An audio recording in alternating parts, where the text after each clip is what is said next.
민생 추경에 관해서 말씀드리겠습니다. 올해 본 예산은 608조 원으로 역대급 초슈퍼 예산입니다. 또한 국가 채무는 문재인 정권에서 이미 1천조 원을 훌쩍 넘어섰습니다. 코로나 위기 상황을 감안한다 하더라도 민주당, 문재인 정부가 일단 쓰고 보자고 하는 식으로 방만하게 재정을 운영해 왔음을 객관적 수치가 증명하고 있습니다. 우리 국민의힘은 지난해 본예산 심사 과정에서 민생과 무관한 한국판 가짜 뉴딜 사업, 문 정권의 알박기 사업, 혈세 낭비 사업에 대한 지출 구조 조정을 통해서 그 재원으로 소상공인 자영업자에 대한 실질적 지원을 하자고 수도 없이 강조했습니다. 그런데도 민주당은 그와 같은 주장을 외면하고 소상공인 자영업자의 실질적 피해 보상에는 턱없이 부족한 가짜 손실보상법을 단독 처리했습니다. 완전히 생색냉이용이었습니다. 그러더니 이제 와서 민주당이 소상공인의 고충 운운하면서 초유의 1월 추경을 하자고 주장하고 있습니다. 저희들은 민주당이 이렇게 나올 줄 알았습니다. 왜냐하면 민주당은 국민의 삶에는 관심이 없고 오로지 선거에 이기는 일에만 관심 있는 정당이니 나라의 예산조차도 민생을 돌보기 위한 것이 아니라 민주당의 선거 득표수단으로 취급해왔던 것이 평소의 DNA였기 때문입니다.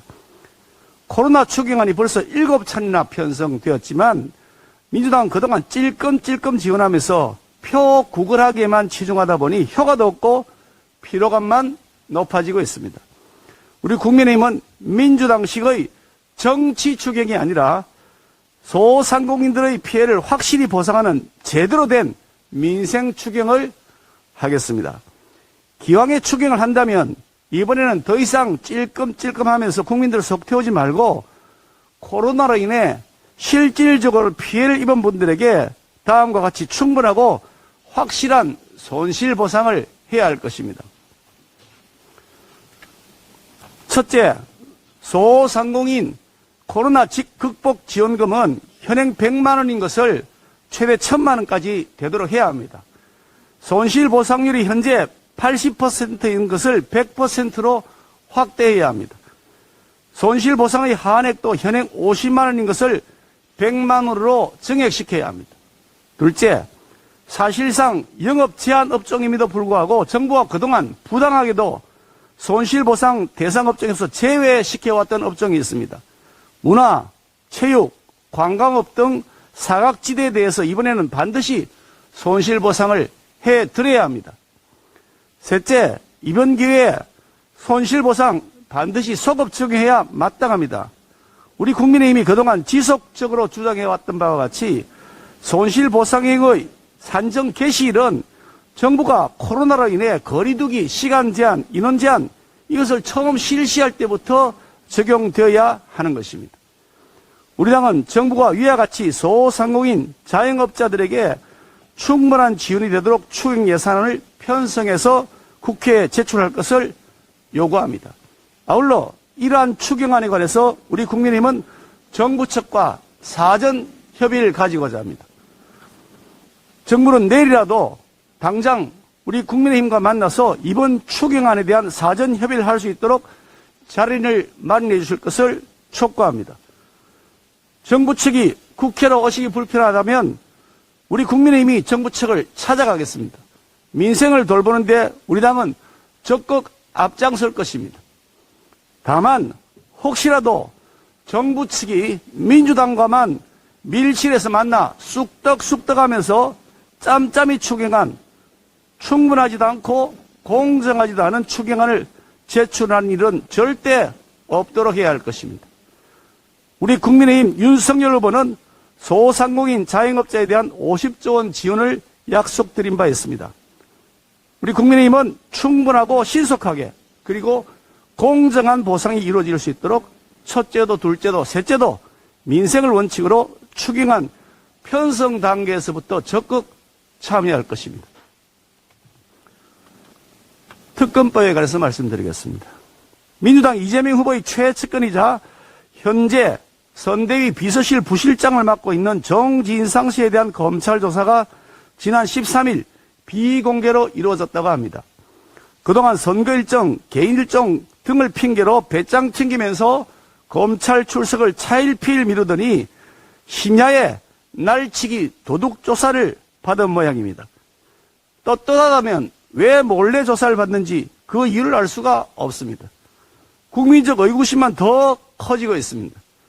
또한 검찰이 언제부터 이렇게 배려심이 깊었는지 몸통 은폐 노력이 참으로 눈물겨울 정도입니다.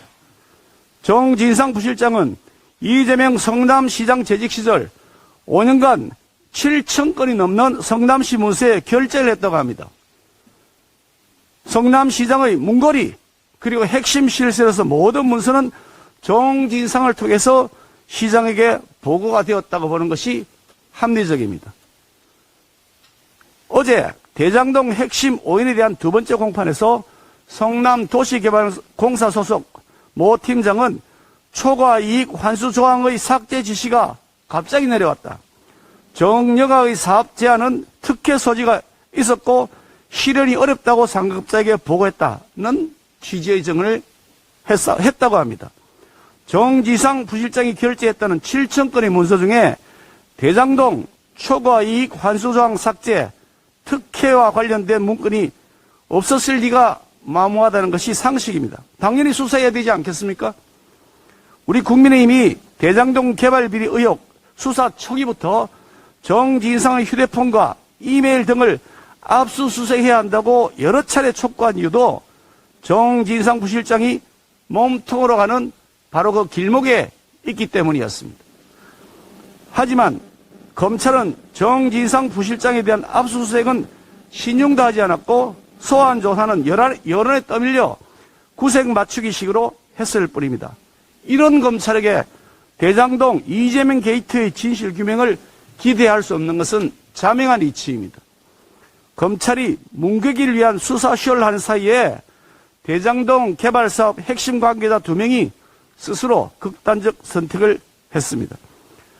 대장동 개발 사업의 설계자는 버젓이 대통령 후보 타이틀을 달고 전국을 누비고 있고 그 최측근은 검찰의 사실상 협조 아래 날치기 도둑 조사를 받는 이 비정상적 상황을 바로잡기 위해서라도 즉시 특검을 도입해야 합니다.